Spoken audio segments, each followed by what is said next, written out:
Albert Einstein once said, everybody's a genius, but if you judge a fish by its ability to climb a tree, it will live its whole life believing that it is stupid.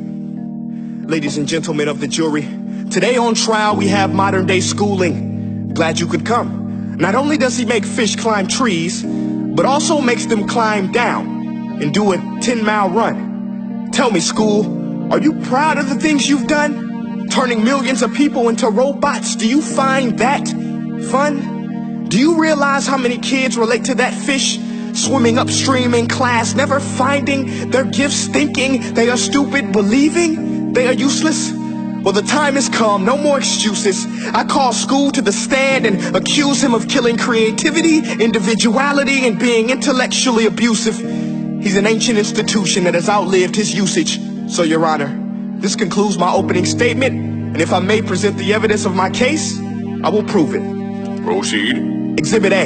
Here's a modern day phone. Recognize it? Here's a phone from 150 years ago. Big difference, right? Stay with me. Here's a car from today, and here's a car from 150 years ago.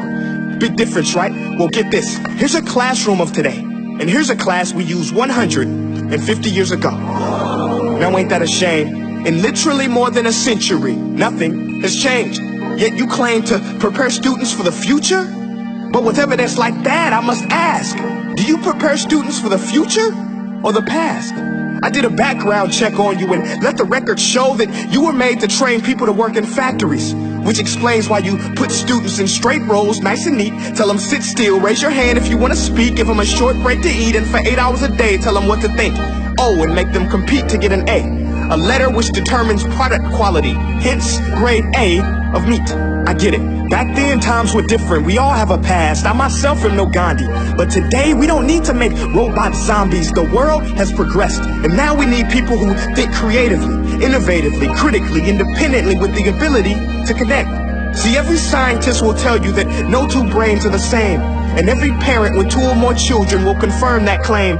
So please explain why you treat students like cookie cutter frames or snapback hats, giving them this one-size-fits-all crap. Watch your language. Sorry, Your Honor, but if a doctor prescribed the exact same medicine to all of his patients, the results will be tragic. So many people would get sick, yet when it comes to school, this is exactly what happens, this educational malpractice, where one teacher stands in front of 20 kids, each one having different strengths, different needs, different gifts, different dreams, and you teach the same thing the same way?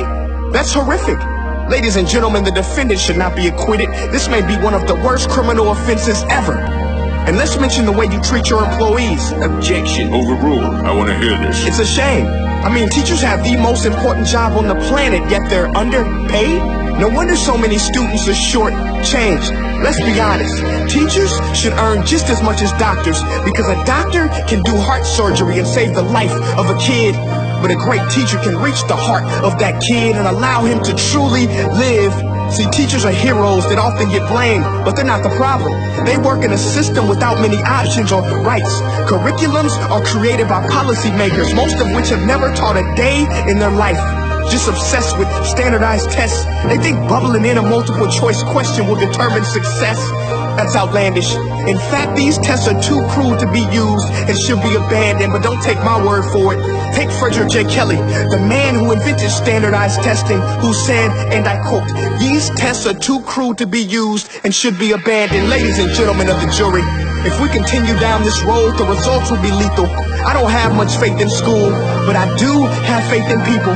And if we can customize healthcare, cars, and Facebook pages, then it is our duty to do the same for education, to upgrade and change and do away with school spirit, because that's useless unless we're working to bring the spirit out of each and every student. Let's give every gift an equal chance. I know this sounds like a dream, but countries like Finland are doing impressive things. They have shorter school days, teachers make a decent wage, homework is non-existent, and they focus on collaboration instead of competition. But here's the kicker, boys and girls. Their educational system outperforms every other country in the world.